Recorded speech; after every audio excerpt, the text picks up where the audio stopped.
Good morning, everyone. Welcome to our midweek update video for week 22 in Project 2020. At this moment, we know 6 of the 10 cards and 2 of the 10 print runs. So we know a little, but we don't know a lot. We also still need to wrap up the end of week 21 with the late print run announcements, and also TwinsJake has responded. Let's get to all that and more in one quick second. Welcome back to my channel, which is the home of Project 2020 here on YouTube.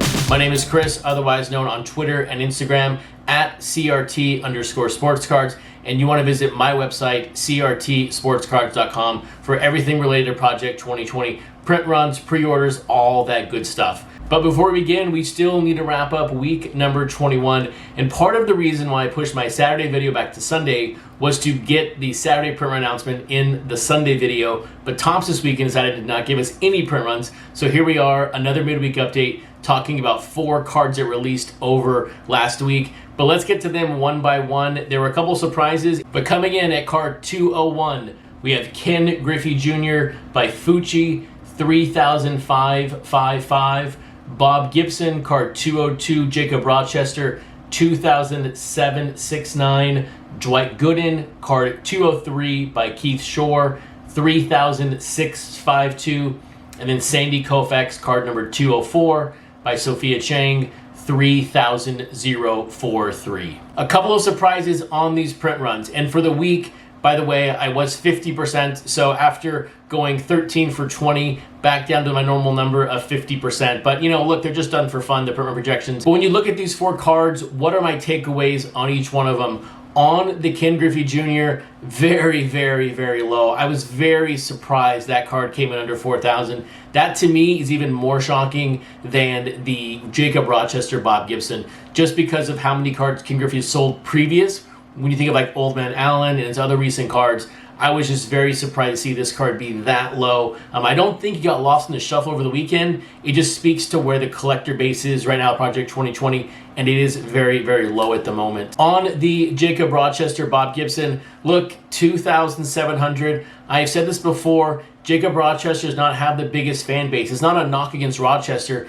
it's just the numbers. We keep setting print run lows with his cards, it feels like. So, you know, this is just where we are with this card and with this artist. There's just not a lot of demand for those. So if you're buying them for resale in the future, I would just be cautious, because right now in the moment, there's not a lot of demand for Jacob Rochester. On the Darryl Strawberry cameo in the Dwight Gooden, a very surprising number here, over 3.6K. I was surprised that card got that high, even though it fell within my range. I was still very surprised it came in that high. But when you think of Keith Shore and you think about adding in Strawberry, it makes sense. And then on the Sophia Chang, Sandy Koufax, I did have this one in my range, obviously at 3,000, but I thought it would sell a little bit more, maybe 3.2, 3.3, but here again, a low number, and it speaks where we are right now with the market and with Project 2020. We're kind of at the bottom right now. So week 21 was a good week overall. Week 22, though, is going to be an interesting one, and let's get to that right now. So Monday in Project 2020,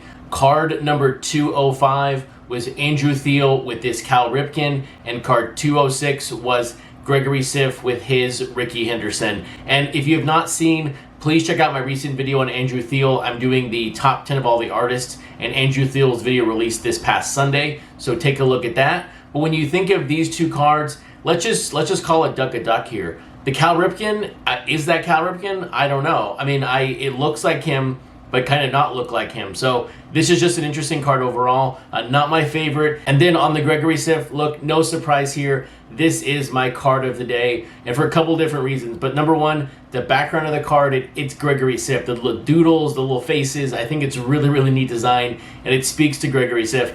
But the thing that really drew me to the card the most was the really thick green border. I thought that really stood out in contrast to the image itself.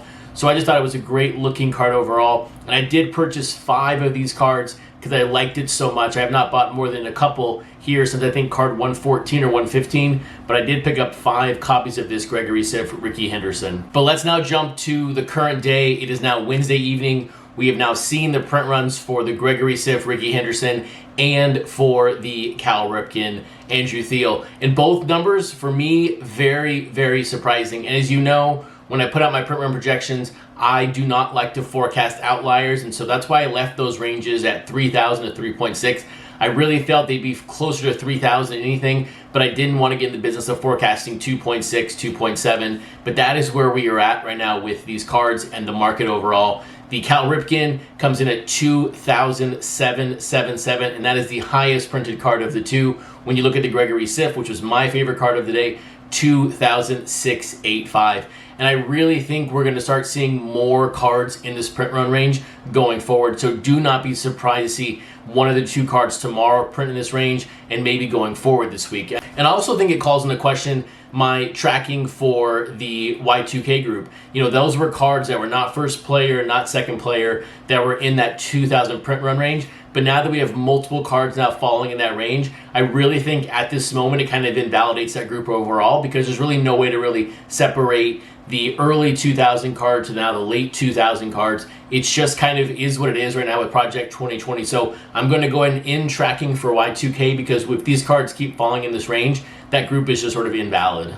Now taking a look at the Tuesday cards, card number 207, Mike Trout, Joshua Vides, and then card number 208, Don Mattingly by Natural. So a great day for me when it comes to, on Monday we had Gregory Sif, and now on Tuesday we have Natural. When it comes to both of these cards, I like both of them a lot. I think this is a really, really great looking Mike Trout. Here again, though, I wish Joshua Vides would put out a black and white card, but this one is as close, I think, as you're going to get to it. But I thought it was a really, really nice looking Mike Trout. And then on the Don Mattingly by Natural, this is another clean, crisp design by Natural. And I really appreciated his message on Instagram about the inspiration behind this card as far as his art teacher who believed in him. So it was a cool story to go along with the card. And I believe his initials are in Mattingly's shoes on this card. So great card overall. But I'm actually going to go with the Mike Trout, Joshua Vides as my number one card of the day. I really, really like this card. It just looks different, and it's a really cool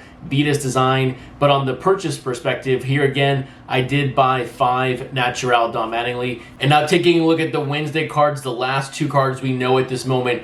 Card number 209 is this brown Tony Gwynn from Bin Baller. And then card 210 is this very powerful Jackie Robinson by Grotesque. Taking a look at the cards, look, no shocker, you know which one's going to be my favorite. Now, when you look at the Bin Baller, when I looked at this card originally, what I thought of immediately was 1980s station wagon with wood paneling. And I don't know why I thought of it that way, but with the lack of ice, the lack of shine his cards usually have, it was a very subdued looking card. Now, I don't watch a lot of movies personally, but apparently there are a lot of Anchorman references in this card itself, which is lost on me, but maybe for others out there. I was reading Twitter and they were picking up on it. So that's kind of a cool feature for it. But for me, very subdued card. Now on the Jackie Robinson by Grotesque. Look, here again, I'm going to purchase 5, and I'll talk about that here in a second, why I keep buying 5 of these versus 1. But on this card, super, super powerful, from the raised fist to the kneeling. Now the kneeling, you can argue, is not really in this card. The creatures, or whatever they are called, I probably should reach out to Grotesque or Kimo Meyer and ask him what his definition is of and what they're called. But they are kneeling also in the Ichiro. So it's not a feature that's exclusive to this Robinson, but the raised fist is. And you think of the time period we're in, this right now to me is one of the best cards in the entire set. But this card means so many things to so many different people, and it was just a great card overall. And look, if you follow Grotesque on Instagram, you know what he posts, you know what he talks about, and this card is right in line with what he believes, and that is fantastic. And that's why I say this is one of the best cards in the set. I don't think it touches the Mask Dwight Gooden. It possibly could at the end of the day, but right now for me, this is in my top 5 cards in the entire set, just from what it means. And you think of a moment, this is another moment card, and I think it's just a great addition to his set. And it's a Jackie Robinson card, which I couldn't be happier to have in my collection. Hope you're liking the video so far, and if you are and you are not subscribed, please hit that subscribe button so that you are notified when I post up my bi-weekly video series around Project 2020, and when I also post up my brand new artist series around each artist's top 10 cards as we reach the 50% mark in Project 2020. And so let's now answer the question around why am I buying 5 Gregory Sifs, 5 Naturals, and 5 Grotesques this week. And the answer is simple. Why not? The thing is this. We now know, myself included, what artists we like at this moment and what players we like. I know for 100% fact, when it comes to a player, I'm buying Ted Williams and Jackie Robinson. And when it comes to the artist, I'm buying Gregory Siff, JK5, Natural, and Grotesque. And now I want more of what I like, and I'm gonna go with these cards. I'm not worried about what they're gonna sell for in the future. If I can end up selling 3 or 4 Gregory Siffs in the future of Ricky Henderson, maybe that'll be great, but right now, I just want more copies of the cards I like and of the artists I like. So on Twitter, when I said the other day, go out and have fun, that's what I mean. Go out and enjoy the cards you like. It's as simple as that. I'm not worried about resale value. I just want more cards of the artists and players I like the most in this set. So I'm having a lot of fun this week, and I can't wait to go purchase my 5 Jackie Robinson Grotesques after I make this video. And here's some wishful thinking for Thursday. We know for 100% fact right now, Blake Jameson is releasing his Ken Griffey Jr. We also know that F. is releasing his Ichiro, but we don't know what day.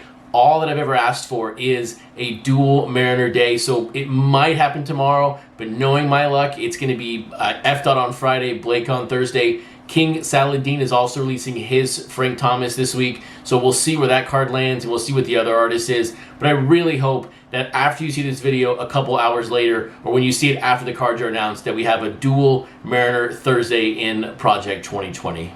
And a quick programming note here on this Saturday at 2 o'clock p.m.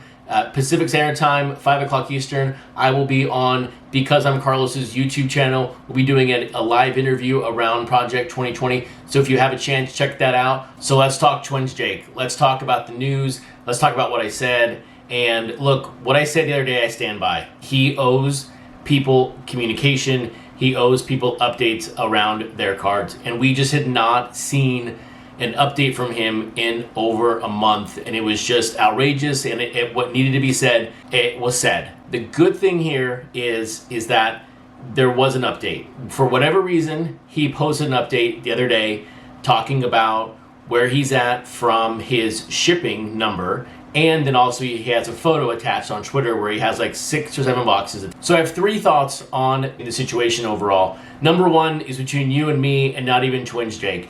If you sent him a message and were derogatory or negative in the message, called him a name or whatever it is, that's just the wrong move. We're better than that, and it's exactly what I talked about from the situation with the JK5 box. Some of the reaction and the hatred on that was uncalled for, and so even if you're frustrated, I completely get it. There's no reason to send anyone a derogatory message on Twitter or any format looking for your cards.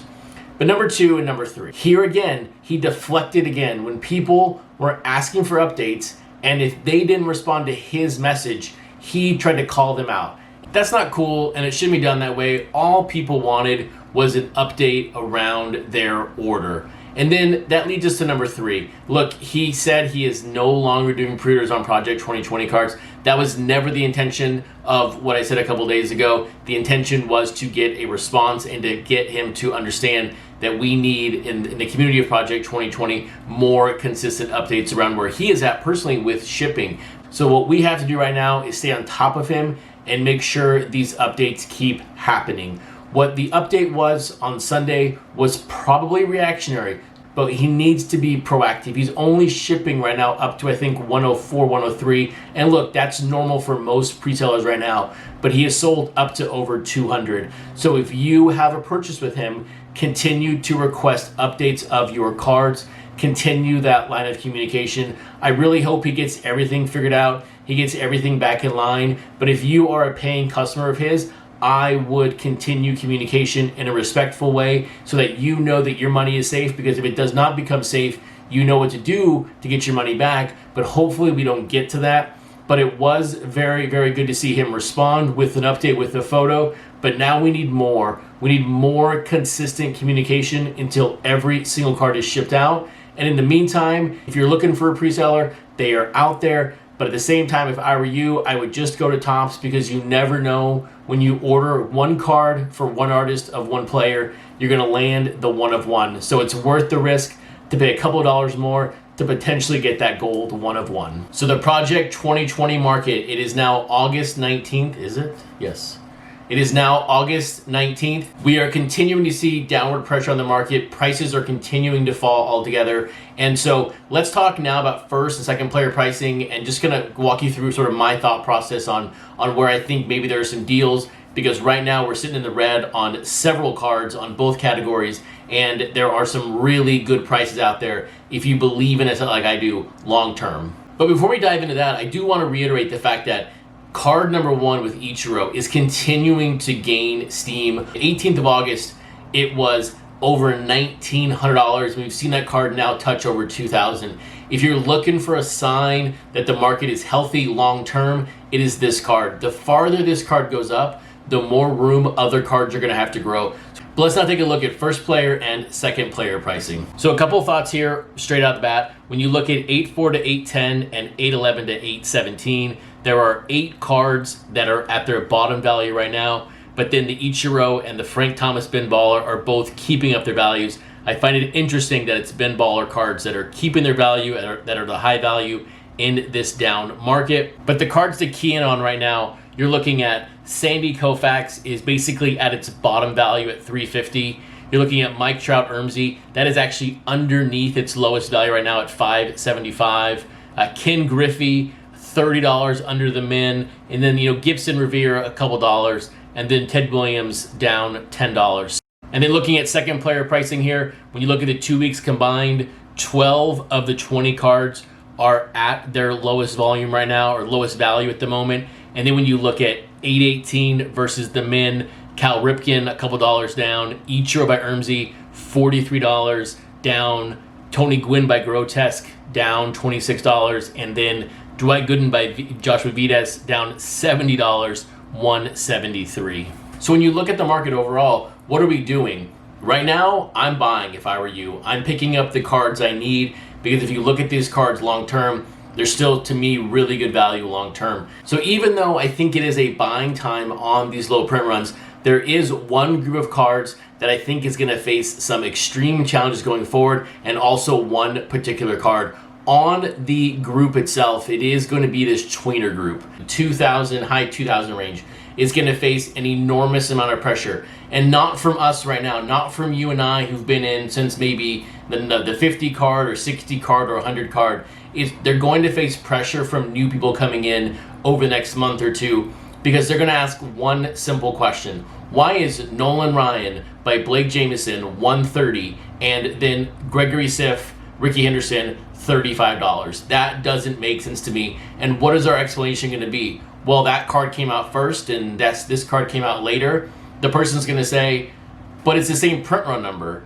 And what's our argument? You're going to be like, well, you're right. There's no way to argue this in a sense to make it worth, more money, or to sort of prove our point that first player and second player are going to be magically worth more than Gregory Siff or maybe Andrew Thiel, Kyle Ripken. So those cards to me right now are going to face the most amount of pressure. So if you're looking at a high 2,000 print run card, I would maybe wait to see what happens on these cards. I would not go out and buy those immediately. I would be very cautious on those, because those might face a lot of pressure here in the coming weeks. But then again, cards in the 1,000 range, they still feel very safe. We are really, as I said at the beginning of the video, at the bottom right now of the barrel when it comes to enthusiasm, when it comes to just the overall environment of Project 2020. So I just don't see us getting down that low. I did say that when we were in the 3,000s to 2,000s, but we're now here in the 2,000s. But I just think getting under 2,000 in this environment is very difficult. So to me, those feel safe. So if you're looking for a card like that, that's going to be good. But here's the biggest challenge right now on this set overall when it comes to one individual card. While it is great that Ichiro number one is up there, the card that's going to face the biggest amount of pressure now is Trout's Ermsey, which has a high 2,000 print run. That card right now feels like a deal in the 575, 600 range. But if we start seeing more cards in this range, could that card come down even further? It's too hard to say. That card to us right now is very iconic, and I think it's going to be one of the most iconic cards in the set when we get through this whole project. But I would be very careful. Just watch that card price over the next couple of weeks as more cards print in the high 2,000s. That card could start to come down 550, 545. I hope I'm wrong here on this one. But it feels like if we have more people coming in, that card, of course, could drop a little bit and continue to drop. So if you see it at 6 or 650, maybe it's a time to wait to see what happens, but don't just go out there and immediately hit buy on the buy it nows, because that card is the one that's going to have the biggest question mark right now as we go through this month and then possibly September. Hope you liked the video, and if you did, please give it a thumbs up. And at the same time, if you want to hear more news from me around Project 2020, check out that playlist on the screen right now.